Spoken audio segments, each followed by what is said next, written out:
بسم اللہ الرحمن الرحیم۔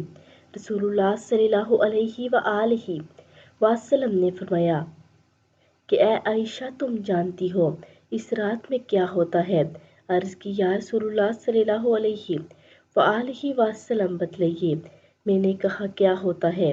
آپ صلی اللہ علیہ وآلہ وسلم نے فرمایا اس رات میں یہ ہوتا ہے کہ آدم علیہ السلام کی اولاد میں سے جو شخص اس سال پیدا ہوگا اور جو اس سال میں مرے گا، اس کا مرنا اور پیدا ہونا لکھا جاتا ہے، اور جو فرشتے ان کاموں پر مقرر ہیں ان کو اطلاع دی جاتی ہے، اور جتنا جتنا رزق مخلوق کو اس برس میں ملے گا سب لکھا جاتا ہے۔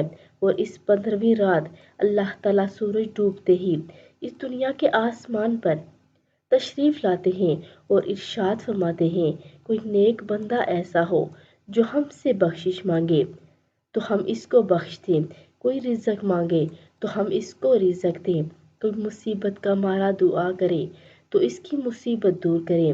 اس طرح صبح ہونے تک ارشاد فرماتے ہیں بس بندوں کو چاہیے کہ اس رات میں خوب عبادت کریں اور اپنے گناہوں کی معافی مانگیں اور 15ویں رات کو روزہ رکھیں۔